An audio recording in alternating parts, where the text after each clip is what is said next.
Brendan, what's the show of support from the public been like? The public reaction has been off the scale, and the two things that I've been very focused on is how do we support and protect the children, and how do we make sure that something good comes out of this.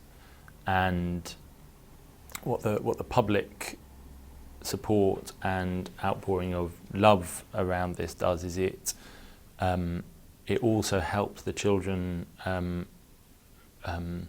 see that what they're feeling other people are feeling, that the grief that they feel isn't abnormal, that they feel it more acutely and more painfully and more personally, but that actually their mother was someone who was loved by lots of people, and that therefore it's okay to be upset and it's okay for them to cry and to be sad about it. And the reason I wanted to speak today was just to thank the public who have been incredible in response to this.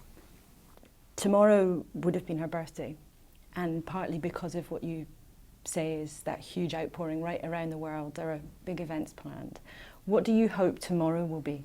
In London, in Batley, where she's from, but also right around the world, there's this idea to mark what made her who she was, and also both as an act of memorial, but also to say that our societies and our world can be a fairer, more loving, less nasty, less hostile place. But then I also hope that it will bring people together and send a message that counts not just in the next few weeks, but in a few months, and it changes the way people think about how you do politics, how you engage with each other, how you treat people.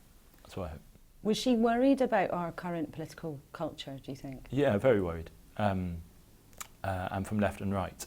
I think she was very worried that the language was coarsening, that people were being driven to take more extreme positions, that people didn't work with each other as individuals and on issues. It was all much too tribal and unthinking. And she was particularly worried, we talked about this regularly, we were particularly worried about the direction of, not just in the UK, but globally, the direction of politics at the moment, particularly around creating division and playing on people's worst fears rather than their best instincts. And this, of course, has happened at a time when Britain is engaged in a big national conversation about our place in the world and our place in Europe. There have been very strong views on both sides, often expressed in pretty harsh terms. What did she make of that whole debate? We know that she was clearly for staying in the European Union, but what did she make of how the conversation is being conducted? She worried about the tone of the debate around this. Not that it's not a legitimate debate to have, and that there aren't completely legitimate views on both sides of the debate. She completely respected that people could disagree for very good reasons, but more about the tone of whipping up fears and whipping up hatred potentially. So she was definitely worried about that. But it's not just about the EU referendum. I think the EU referendum has created a more heightened environment for it. Do you worry now about people using her in the political debate? She was a politician and she had very strong political views, and I believe she was killed because of those views. I think she died because of them, and she would want to stand up for those in death as much as she did in life. I don't want people ascribing views to her that she didn't have, but I certainly want to continue to fight for the legacy and for the politics and the views that she espoused, because they were what she was. She died for them, and we definitely want to make sure that we continue to fight for them. There have been, as you will have seen, suggestions that you should run in her seat. Is that something you're thinking about? Might you do it? No. My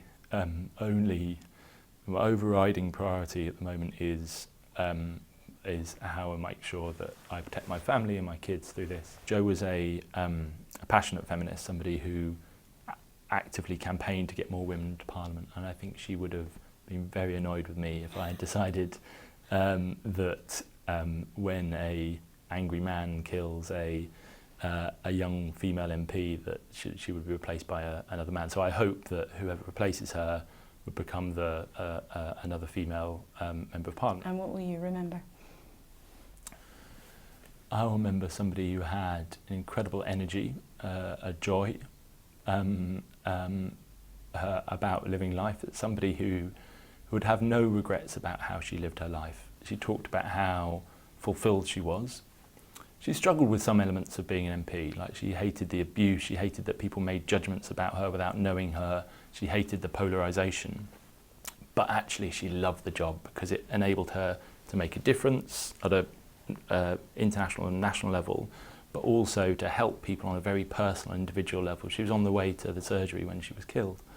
And it's one of the things that she loved. She loved just talking to people who had issues and helping them, whether that was with their drains or whether it was about their autistic child not getting a referral. She just liked helping. Every time she did a constituency, she missed the train because she wouldn't be taken away, because she wanted to help her constituents on just a very human level.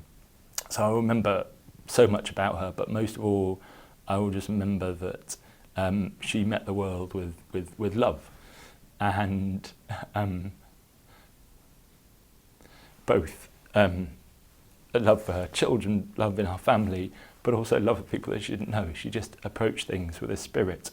She wasn't perfect at all, but she just wanted to make the world a better place and to contribute, and we love her very much.